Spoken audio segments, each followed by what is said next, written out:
It's not long, Donald. Maybe you can learn a thing or two from Barack. I don't want to hear anything from you, Joe. Are you stupid or something, Donald? That's the whole premise of this damn game. Okay. Let me do my thing, boys. I got the Pacific Coast bonus and time to go to this game. I will continue to strengthen my troops out west, so instead of you two arguing, maybe you should be scared of Papa Joe. I'm not scared of Papa Joe, but I will if it's not happen again. Okay, you know what, Joe? I don't even care for the nonsense that came out of your mouth. Make sure you prevent Barack from getting the New England bonus, okay? Don't tell me how to play Donald. Are you serious right now? You're literally flowing? Jesus Christ. If you two want to go at it again, I don't mind just chilling and having another easy and quick risk win. Joe, are you listening to me? Do something about it. Do something. I'm going to try to get you a bonus myself. You think I'm going to let you just have a bonus in the Southeast just like that? That's a hard territory to maintain. And if you think you're just going to get the bonus, then you are more delusional than I thought. The great ones dream big Barack. And I'm out here trying to make things happen. Oh, and I'm not. We're literally just camping in the smallest corner of our country. Okay, while you two are having your escape, I will once again bolster up my army in the West Coast. As a reminder, boys, the West Coast is controlling Alabama. What are you trying to imply, Joe? Spit it out. It means that you like the girls from Alabama. What's wrong with the girls from Alabama? Oh, do I need to say it? Well, let's see. They don't mind marrying their cousin. Not sure none of them have mustaches. Nice one, Joe. Are you serious right now? First, Joe spews out lies about the Alabama girls. And then the rock the baby so I don't get a vote. Of course you are ganging up on me. That's what you did last game. And of course it's happening again. Stop crying while making excuses and make the best of your turn. Back. Okay, you know what, Joe? I'm tired of your nonsense. For that, I'm coming to you. Paul. Whoa. Are you really coming to me? Okay, shut the hell up. I'm doing what I have to do in order to win. We'll see about that. Did you seriously just follow the big Washington with a 6% chance of success at almost? I don't know if you know this, you've done it wrong. But statistically speaking, there was a 94% chance of the attack being unsuccessful. I can do basic math, Barack. I don't need your game attitude. To be honest, I don't think you can, regardless of your stupidity. I will continue to power up my West Coast army since that is the smart thing to do. Joe's being smart here, and you are being the complete opposite Donald. I guarantee that you're going to get last place with the way that this game has been going. Oh, really now? You want to bet on that, Barack? Hell yeah, I want to bet on that. If you get last place, you have to call me Daddy. Wait, what? But if you don't get last place, I will call you Daddy. Deal. It's about damn time you two join the party. I'm all for the bet. Okay, you got a deal, Barack. There is no way you're going to get last place anyway. Okay, we'll see about that. I'm going to personally target you and get you out of the party. Just to be calling you Daddy this time. Looks like you're in trouble, Donald. After all that smack talking you did. Seems like you're going to get last place, huh? I almost made the greatest comeback in the history of this last game. I am capable of doing it once again. What the fuck are you talking about, Donald? You weren't even close to kicking my ass last time. Just let it be delusional for a while. Let's see what he does next turn, because for all we know, it could very well be his last. Okay, just watch me then. Wait, are you fucking serious right now? Where the hell is my true bonus from these cards? This game is rigged like the 2020 election. Not true. Fuck this shit. Holy shit, Donald. Are you done bitching? For real, that's not how this fucking game works. You know you can just say you're bad at the game, right? I'm not bad at this game. I took over the territory without having a bonus. That's the place to throw a great idea. If you think for 1 second that you're getting that territory bonus next Donald, then you're definitely on something. I'm going to power up the best state in the country and tear your ass a new one, Donald. First of all, California is not even close to the best state. And second of all, why do you always feel that you're targeting? Are you guys scared or something? No, not really. I'm way ahead of you in this game. I just want to hear you call her out. No, that is not bullshit, Donald. And Joe and I are not teaming up with each other. We were just the smart ones by fortifying our armies near the coast, since that is easier to defend. Your dumbass wanted to defend the central part of the map, which is obviously more susceptible to being attacked by both ends. It's not rocket science, just here. Joe, I swear to fucking God, if you say facts one more fucking time. I've heard enough from your senile ass. I'm going to make the greatest comeback back in the history of the fucking world just to watch. Since Donald is basically out of the picture, Joe, I got to prevent you from getting more terrible bonuses. Whoa, calm down. Don't get California with it. Fuck! Don't take it personally, Joe.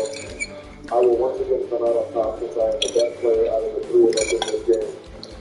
Okay, I put a couple of bullshit around. I'm going to fix my phone to 45 in the US. Just enjoy my fucking cookie. Yeah, I guess we'll see about that, Donald. I highly doubt that you'll be able to successfully defend that territory. You don't need to tell him that for Rock. You don't understand anything. Shut the fuck up, Joe. And are you actually serious right now? How the hell did I read 14 and I have a good fucking advantage there? This game is actually big. What kind of CJ do you have on Barack? I don't have any fucking CJ for you.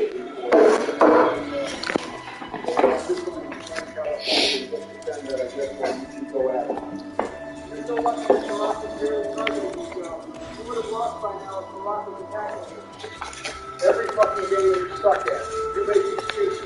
Every time you don't get something you want, you bitch. Every time you lose at something, you say it's rigged. It's actually fucking annoying. Just shut the fuck up for once and accept that you fucking suck at this goddamn game. Dead. Okay, Joe, just chill out for a bit before you get a fucking stroke. In the meantime, I'm going to continue bolstering my arm so I can defeat Donald's bitch ass next turn.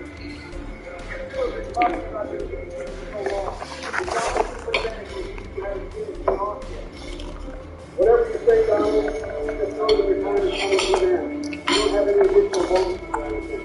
You're literally fucked next turn. That's not going to stop me from trying to go. I can still fortify one line and hope that I can get a good bonus next turn with my car. You never fucking know. Yeah, who knows? Maybe you'll actually have some accident and after a win instead of trying to do something like that. Oh boy. You out of all these decisions I'm talking about having you're literally very good fucking me. Fuck you. Who am I? After my fucking son.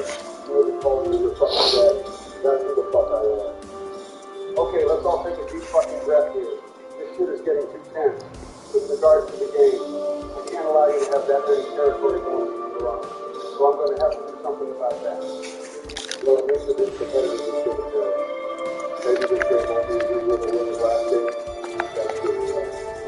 Don't forget about me, boys. I'm still in here. Wait, what? You're still here, Donald?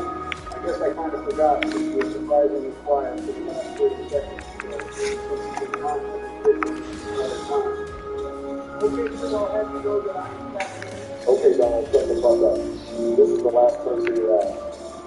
You will officially be obligated to call me daddy after I can eliminate your ass after this. It's not over till it's over, Barack. Stop talking to yourself later.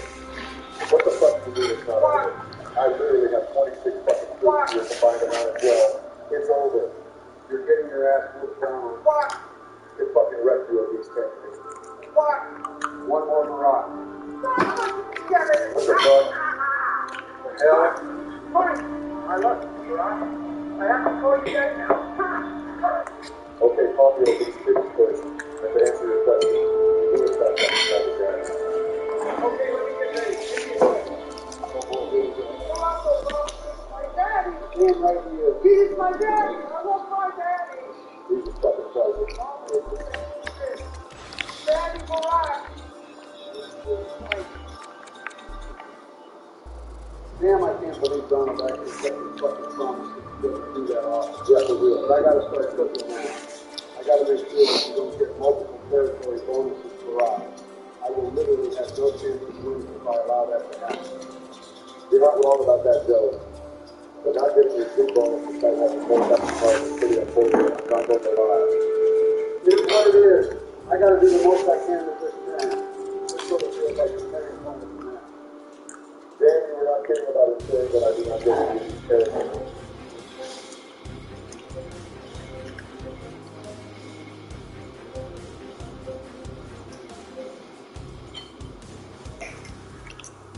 So, back in October, this was the update that we had gotten. Forward Zach Cassian retired from the NHL after 12 seasons of play. And for the most part, when this was announced earlier in October, we were like, okay, I mean, this wasn't really the most surprising news in the world, considering Kassian and his progression, where he went in 2022, 2023. But at the end of the day, this is a guy who we all can appreciate for the game that he had and the growth that he was able to exhibit. Kassian was by no means like the most fantastic, amazing player in the world, but he was a former top prospect that made his way with the Buffalo Sabres, the Vancouver Canucks, and then, of course, the Edmonton Oilers. In fact, I don't think a lot of people remember this, but Zack Kassian was a top pick back in the 2009 NHL draft, 13th overall by Buffalo. He was traded from Buffalo over to Vancouver and then eventually played for the Oilers. He had 34 points in 59 games played in 2019-20, which is incredible. Like, that point production metric is so good. 15 goals, 19 assists. And the fact that he eventually only got himself 2 goals in 51 games with the Coyotes last year was a huge decline. The guy took a step back, he announced his retirement from the NHL, and that was that, right? Well, the thing is, I was scrolling through Elite Prospects today, and I noticed that Zack Kassian was the #1 trending player on the website, and he remained on this spot for most of this morning. So I was like, okay, what the hell's going on here with Zack Kassian? Why is he trending? Why is his name in the news?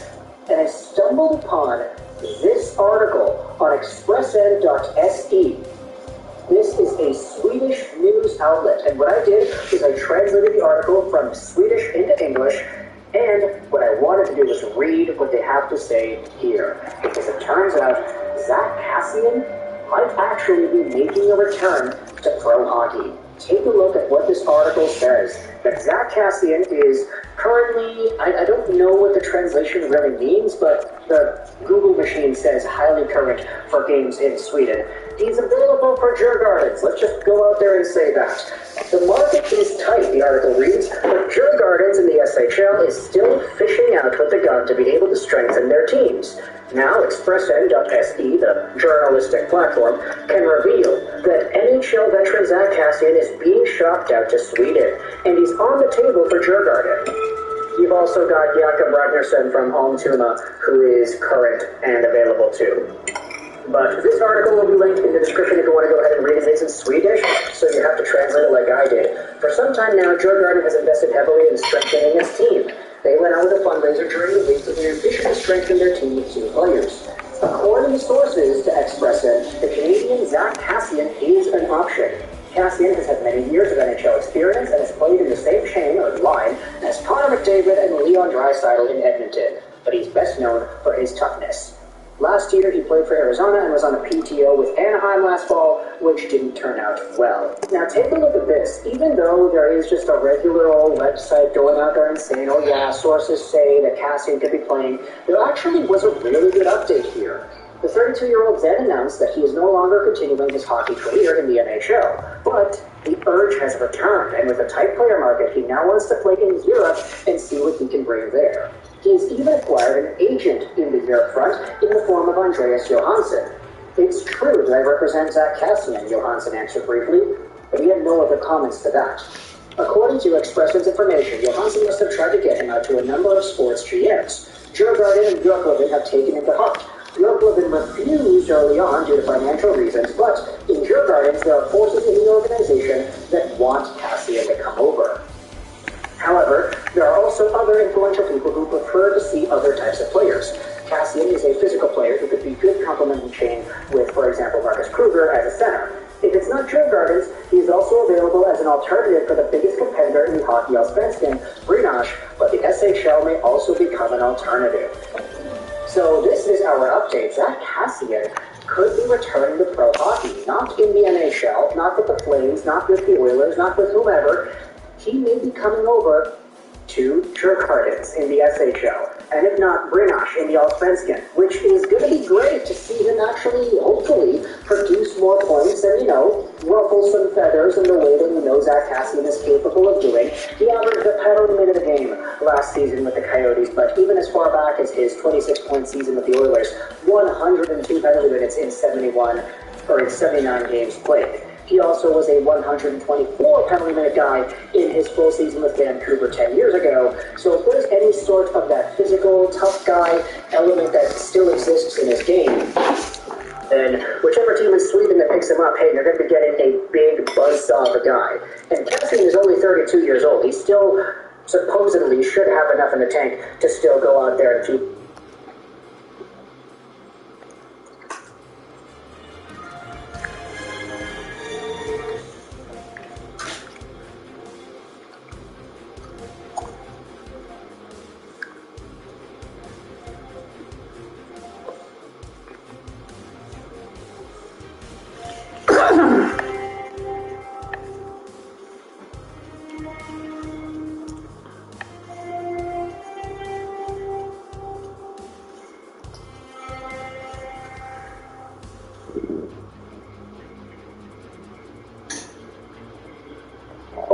Tournament also.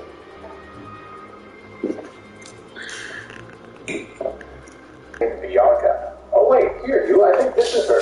Oh god, not this guy again. You run now. Turns out it's on him in the game, and if I've ever played it with it being fall, it sure has been a long time ago. As man, this is gorgeous. Bianca offers us a starter Pokemon, and none of them are the normal type, so I decided to just take a Snivy, and this one gives you Tepe, who eventually gets the fighting type, arguably our hardest challenge. After pounding you into the ground and showing him that type advantages mean nothing if you're a trash trainer, we head to the Pokemon Center where Bianca gives us some Pokeballs, officially starting our run. Before we head out on our adventure, our mom gives us a gift, some running shoes. Wait, hold on a minute, Mom, I'm 14 years old. Why is this my first ever pair of running shoes? We don't have to wait long at all for our first viable encounter, as on Route 19 we can find a lovely Patrat to start us off. We catch it successfully and nickname him Chai, and Chai ends up having a sassy nature plus special defense and minus speed, which is kind of bad for us. Regardless, it's time to box Christy. Alright, Christy, chill. Let's make this an amicable split. It's time to meet the former champion of the region already, and can someone tell me how this man jumps down a 20-foot cliff and lands it? Who is he? He's Spider-Man? Man, I cannot get over how damn beautiful it is in the fall here. I mean, just look at the... Oh, never mind. The ground eats you alive. Route 20 already brings about our second encounter, and this one we had to plan for Vita. If we had encountered this in the next area, it would have cut off a different encounter entirely, so good thing we planned ahead. We catch the Vita, and nickname her Frath, and Frath has a naive nature, plus speed, and minus special defense, which isn't bad. Our third encounter can be found on the Placessi Ranch in this wildly conspicuous grass formation, a Lillipup, which we catch and nickname Belongi. Belongi has a mild nature, plus special attack, and minus defense, which is pretty damn terrible in every way. Oh well, really excited to use this thing nonetheless. Hugh then challenges us to battle on these people's farm, kind of rude to the cross dude, and I leave with our newly caught Frath as he sends out Tepe. What I essentially do here is just outspeed and use Growl to lower his attack twice, then switching to Blondie after realizing that Gus does like nothing on him. That way we have a safe switch and can use Leer to lower his defense before taking him out in 2 tackles. The benefits of getting more than one encounter before the first gym. You gotta love it. Aw, there's Marie everywhere. Hello, friend. Not much of a conversationalist, are we? For some reason, this Platinum Grunt gives us the Frustration TM, the worst mistake of his life, as it's a stab normal move that increases in power the lower the Pokemon's friendship level, and since we all just met, they're not too friendly right now. Up ahead, Alder interrupts us again, and although he seems like a nice dude, I'll show you the truth. Follow me back here. Look, this man has some anger issues. Although, he does give us some much-needed orange berries, so I guess we'll let him live. With that, it's time for the Aspertia City Gym. This gym is full of fellow normal-type trainers, and... Man, I'm starting to like the big Exodus. Never thought it'd be very useful. Frath does great here with both Growl and Leer now, rendering other Pokemon quite ineffective and setting up for Blondie to take them down, although we did have one very close call. Before the gym leader, I make sure to teach all 3 of our Pokemon the Frustration TM and attach orange berries too. The first gym leader is Sharon, and his team can be quite scary with Workup, but I'm liking our odds. He leads with a Patrat as I send out Frath. I use Growl right away and then hit with Frustration, which does huge damage. He then uses Workup, but thankfully we have speed, so another hit KOs him. His second and final Pokemon is a Lillipup, and I know he likes to power up his attack with Workup repeatedly, so I decide to try Growl a couple times, but he keeps using Workup. I decided to just go for Frustration, and it's looking like a 3-hit KO from here, but his attack is rising, and he slams us to 12 HP with the tackle, but our Orange Berry helps us out. Another Frustration just barely doesn't KO, but I know no potion here, so I go for another one to bring it low. Then we have our secret weapon, priority quick attack to outspeed and snipe the win. Nice. He also gives us the workup TM for winning, which should be helpful. Even more helpful than that, though, is Bianca, who gives us what might be the key to this run, the return TM. Kind of the opposite of frustration. It goes up to 102 power at max friendship and will be fast for all of our Pokemon. It's incredible. She also gives my number, and then Terrence does as well, and then Bianca gives my number to Juniper. I am a wanted man, it seems. We quickly arrive at Burbank City, where there's reality TV drama happening, apparently. Quite a good first impression. After trading a Pokeball for a Great Ball from this guy who has unreal business skills, we can pick up yet another crucial item, the Silk Scarf, to boost normal move power. We can also grab the Feet TM to get type boosting items, along with the Rock Smash TM after beating all of the workers, which should be great for type coverage against types that resist us, like Rock and Steel. Now, amazingly enough, in the Burbank complex, we can actually get yet another encounter, only in the grass spots, Audino. We catch it and nickname her Venti, and Venti has a careful nature, plus special defense and minus special attack. Interesting. Physical Audino for the win, I guess. It's time for the Burbank City Gym. As a poison gym, this one can be kind of tricky, and we had so many close calls with poison, it's not even funny. But miraculously, we made it through. During the process, we have our first evolution, as Blondie evolves into a Herdier. With that, it's time for the second gym leader, Roxy. Her team can be quite brutal if you're not careful, especially if you get poisoned, as Venoshock does massive damage then. She leaves her to Comping, and I send a Blondie now who has Intimidate to lower her attack. Here I go for workup to raise our attack, and now I can use Silk Scarf Boosted Return, which does 2/3. Then she hardly does any damage to us before we hit her again for the KO. In comes her ace, Whirlipede, which I immediately hit to a quarter with return before Venoshock doesn't even bring us below half, and we can smack. Oh, would you stop using Protect before we can smash it to death with the power of friendship. Alright, Herdier is a monster. I can't recall having that easy of a time with Roxy like ever. Second batch. Oh no, my senses are tingling. Is it time for... Oh no. Oh god.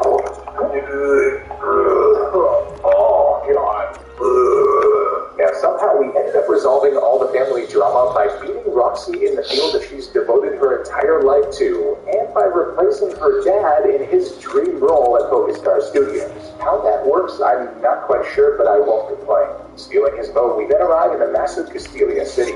Now, one of the weird things here is that you can instantly take the boat to Liberty Garden, but in this game, Victini's not there yet, and I kid you not, there's nothing else to get there. No items, no Pokemon, nothing. While exploring the city, we pick up a whole host of items like the Experience Share, Miracle Seed, Stroke Lens, the Rest TM, and we can also find the Massage Girl, whose main role here is to power up our return attack basically. The Castelia sewers are up next, and I make sure to be careful and use repels, as I don't want you killing our next encounter with this damn pig knife. Amazingly, we can also find the leftovers here, a ridiculous item to get this early in game. During the track, Chai ends up evolving into a Watchog, a Pokemon that I've never really used, so this should be interesting. After dropping Charon down a sewer, we can find our next encounter, Patras Gen 1 counterpart, Rattata, which we catch and nickname Apple. Apple has a quiet nature, plus special attack and minus speed. Why? Literally the worst possible nature it could have got. Oh well, I'm hyped to use Eradicate in this run. With Team Plasma boosted, we now have access to Castelia Park, a separate in-game area, which means another encounter, and thankfully it ends up being a Skitty. I did not want an Eevee, as we couldn't have evolved it as per our rules. I named Skitty Shorty, and Shorty has a plus defense and minus attack nature. Now, I've always vouched for wanting to use a Delcatty, but looking back on his base stats, what the hell, man? This thing's got a Castelia gym, a Buckhead gym, and I decided to test out how Apple would fare, even though he's one of our newer Pokemon with lower friendship, and he turns out he actually KOs Swaddles in 2 hits, which is pretty good.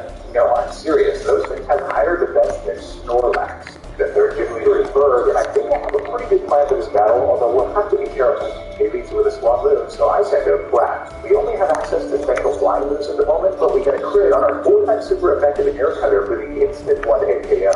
Let's go. He next sends out his Dwebble, a big problem for Grass, so I switch into Blondie, who can get the Intimidate on too.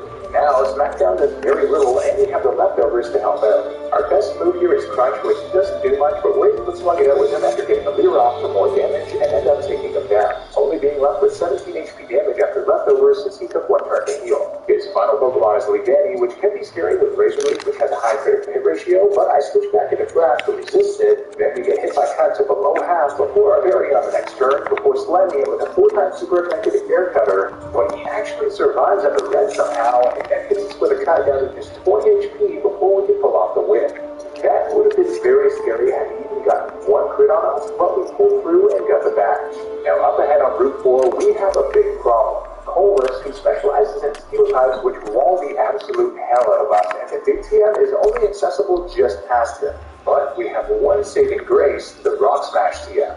Let's see if this can be pulled off. He leads with a Magnemite, and I send out Chai, who I taught it to. Rock Smash does do over half, but then he lands a Thunder Wave, and he can't get Cherry Berries yet. We put the leftovers on to negate Sandstorm damage, though, and we make it through paralysis after one hit to take him down. Here comes a big threat, though, Clink. He goes for Gear Grind immediately, and takes us down to just 26 HP, but we do land a Rock Smash, but it only does a third, but we did get his effects drop. We get outspent here due to paralysis, so I switch into Commodities for Intimidate, and thankfully he just went for Charge, as he does have Thunder Shock too. Our best bet is Return, which brings him to just a sliver, but he uses Charge again for some reason, then Super Potions, but 2 more hits in a row do the job despite the resistance. A bit scary. Sustainable strike, nice. I keep forgetting that Route 4 is different in design than in Black 2, but we can get a few great items here, such as Citrus Berries. It also occurred to me that you can find a fully evolved Braviary evolved here as an overworld encounter, but that only happens on Mondays, so I guess it wasn't meant to be. We can finally pick up the Dig TM, though, along with this perfect pairing item, the Soft Sand. After that, we arrive in Nimbasa City, the location of the 4th gym. In one of the houses here, we can grab the suit belt to increase friendship, so Return is growing ever stronger. Oh boy, yeah, I need to get rid of Betty as soon as possible. I am deeply disturbed. The Nimbasa gym is upon us, and I hooked Apple up with the Dig and Soft Sand combo, which I thought would ravage all the trainers, but it turns out he's outspent by even Elekid due to his minus speed nature. We need speedy Bs real bad. This resulted in some very close calls due to paralysis, but we made it through unharmed. Now, I had thought about going back to get the Eviolite here, which I seem to have forgotten, but honestly, all of our Pokemon are going to be fully evolved shortly, so I rolled with what we have. The 4th gym leader is Elisa, the electric trainer. She is one of the most terrifying gym leaders for most teams, and I don't think this is really an exception, but I very quickly came up with the best strat I could. She leads with an Emolga, and I send out Apple. She outspeeds and goes for Volt Switch immediately, and I can use Return, which does over half on Flappy. Now, I know that this thing can't Volt Switch, so I outspeed and go for Dig for the KO. Back in comes Emolga, who Volt Switches yet again, this time into Zebstrika, and Return does over half, but her Citrus Berry helps her out. With Apple now low, I have to switch, so I send in Blondie as she Volt Switches yet again. Another Volt Switch hits us low, and Return just barely doesn't KO Zebstrika on a sliver. I know she'll likely heal here, so I switch into Tai as we get hit again. And here's the mistake I made. I forgot she only had Spark in the original Black and White, not the sequel, so she Volt Switched again as I went for Dig. Oops. At least we got leftovers recovery, I guess. Now, if she somehow stays in, I don't want to go for Dig again, so I'm forced to return as she does Volt Switch into Zebstrika, and it survives on a quarter, and here I said to hell with it, and just went for Return again, and she just used Pursuit here, so we got the KO. Whew. With all of our other viable Pokemon at low health, I switch into our last hope, Venti, who absolutely tanks a Volt Switch. From here, we're able to slug it out with Emolga using Secret Power, and on the last turn we got paralysis from it. Serves her right, as we can then outspeed and KO with under half remaining. Wow, she did a number on our team, and the battle was quite messy, but thankfully we didn't get punished. It almost looks like her and her gang are chasing after you to beat the shit out of you on this runway, doesn't it? Forget the musical. Apple out here looking like you better ask your mama about a date. Route 16 east of Nimbasa brings us another encounter, a Minchino, which we catch and nickname Grande. Now, Skitty is very lucky that we likely won't get a Shining Stone for a while, so I leave Grande in the box for now. On Route 5, Bianca comes through for us yet again, this time with the Flying Gem, not only making things more convenient for us, but also finally giving crap on physical flying moves. Oh boy, never before have we had such a basic cookie-cutter crew of Pokemon. But on the other hand, never before have we had such a legendary Pokemon either. After Hugh comes from a mile away to punch a Plasma Grunt in the face, we arrive at Driftveil City, which has received a bit of an upgrade since the Desert Hellhole it was a couple years ago. Here we can grab the Expert Belt, an amazing item to further the power of super effective moves, and we can also get the big root item from this guy in the hotel. Now, initially, I thought this was amazing because I was going to go ahead to Route 6 to try and catch a Deerling for the next gym, but apparently it evolves literally the level after the level cap, so that likely won't be much help. However, I found an alternate plan. The move tutor here teaches the grass type C-bomb, and it turns out that Chai can actually learn it. Let's go! While grinding for the gym, we get a couple of team upgrades as Blondie finally evolves into a beastly skeleton, and Frap also ends up evolving into an pheasant, and thankfully not the weird-looking one. The Driftdale gym is upon us, and Chai was an absolute monster through all of the trainers, the C-bomb, and the expert belt attached, which is quite an interesting combination for a normal type. The fifth gym leader is Clay, the ground type specialist, and although his team is always scary, I'm thinking if we play well, the odds might be in our favor. He does lead with a clock rock with Intimidate though, so I think with Blondie you can intimidate him right back. Does that even make sense? I then switch into Chai as he goes for Bulldoze, which doesn't do much after the attack drop, but does lower our speed. That allows him to hit a crunch to half afterwards, and he gets the defense drop. Oh, that is not good. From there, we get one hit KO with C-Bomb though. Here comes Sand Slash next, and with our lowered speed and lowered defense, I have to switch. I go into Frap, and he missed his Fury Cutter of all things, and then I hit it with Return for less than half before Crush Claw does a quarter. I then go for Fly here, and leaves him on just a sliver, so he gets us to half before then healing, after which we got a higher roll on Return, so two of them take him out. His final Pokemon is a scary one, Excadrill. I switch into Blondie immediately for the Intimidate as we get hit by Rock Slide. I then go for South Sand Boosted Dig, which hits him to below half after his Berry, and then Bulldoze brings us to half and lowers our speed, so he can attack us again on the next turn to 36 HP, and thankfully we don't flinch, so another dig finishes him off. A pretty fun battle, I must say. Hey, Volcarona, buddy, how's it going? Alright, Blue Geekfreak decided that this wasn't a legendary. I mean, it's got its own overworld encounter and its own room. Down here in the Relic Passage, we can also find the Bronte Helmet item, and hey, wait a minute. Yeah, just as I thought, this guy in the Pokemon World Tournament also gives you one. Weird. After Blondie does an amazing job tearing through the tournament, I went searching for our next encounter on Route 6. Now we have a bit of a messy situation where some of our encounters appear in the same place as each other, but here I was hunting for a Dunsparce in the shaking grass spots, which only occurs as a 10% chance within them, and we ended up getting a damn Castform of all things, which was a 5% chance in shaking grass spots. How in the world? I just made him don't want you immediately. No one tell Antler Boy we lost a Dunsparce, okay? Thankfully, up ahead we get some good news as we can find a Moonstone, meaning we can finally evolve Shorty into a Delcatty, one of the most OP Pokemon of all time. Interested to see how this thing will fare. Oh god. Alright, that thing is our worst nightmare. A legendary Steel and Fighting type. Good thing it doesn't actually fight you, or that would have ended the run most likely. Also, did anyone else forget that there's something called the free space in your bag in these games, where you can just shove a bunch of items that you don't want at the moment? What an amazing game. After picking up the magnet in Chargestone Cave, we arrive in Nostrovia City where the next gym is. Right away in the airport, we can pick up the Shark Beast, which is amazing for Frap. While preparing for the gym, I realized something incredible. If we go back to the World Tournament, we can find a move reminder who can actually teach Stedman all three Fang moves. So I have him teach Thunder Fang, which should be very helpful. By the way, Delcatty can't do like literally no moves it can learn, and we don't get Thunderbolt until way later in the game. It's time for the Nostrovia Gym, a flying-type gym, and Blondie powers through the trainers with the expert belt. There was no hope for them. The 6th gym leader is Skyla, and she's one that we have to get under acrobatics that doesn't do much, as Fake Attack does a third to her. Another round of that brings her to the red, but then she heals. Another acrobatics hits us, and we survive on just 4 HP before barely not taking her out again. Oh, couldn't have even taken out a smooth ass Shorty. Here I switch into Appo to tank an attack and take it down with Fire Quick Attack. Here comes Swanna next, so I decide to stay in, but she hits us with Air Slash Low and flinches us. Oh, here I switch it Blondie, who takes 2 Air Slashes to below half before slamming her with a 4-time super effective Thunder Fang to the KO. Her final Pokemon is Skarmory, and I know what I have to do here. I switch it to Venti, and I use Growl twice to drop its attack, and then use Secret Power, and my plan works as we paralyze it. From here, I'm feeling safe to send out Blondie again for another Intimidate, and after a workup, Thunderfang does the job with a crit after we've missed twice in a row, bringing us down to 33 HP. We crippled that thing pretty well, but still some close moments for sure. North of Nostrovia on Route 7, we can get our Deerling, which I can't say anything terrible. We'll only put them in the PC for now, but we'll definitely be using them later. Up ahead in Lexington Town, we have an answer to one of our big problems. The move tutor who can teach Delcatty Hyper Voice, a great special normal move, but also I noticed it can learn Icy Wind, which I think might come in handy.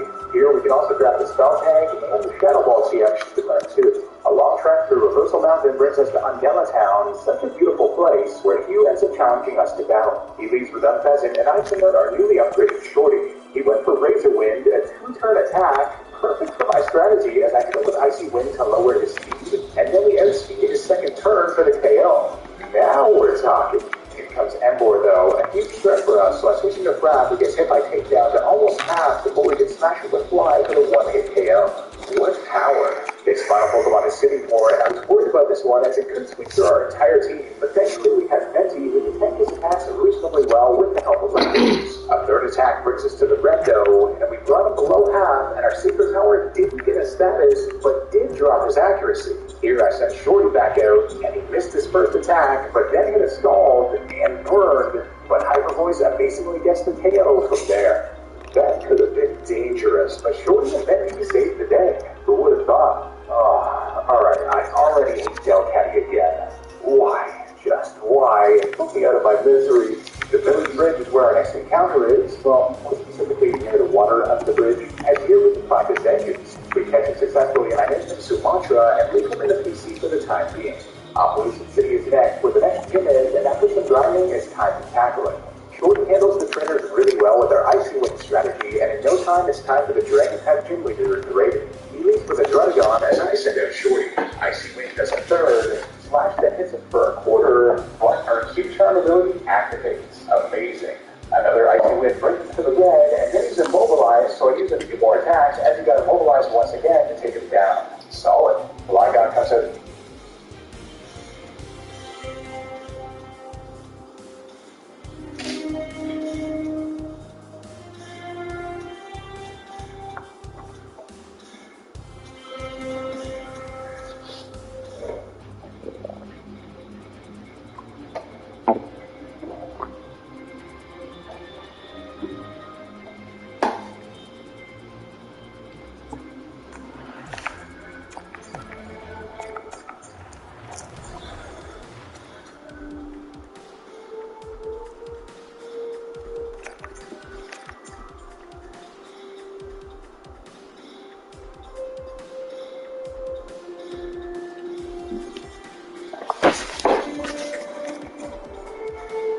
Last time we talked about this, it was 3 days ago in the video going over the Oilers, Corey Perry, and Stuart Skinner.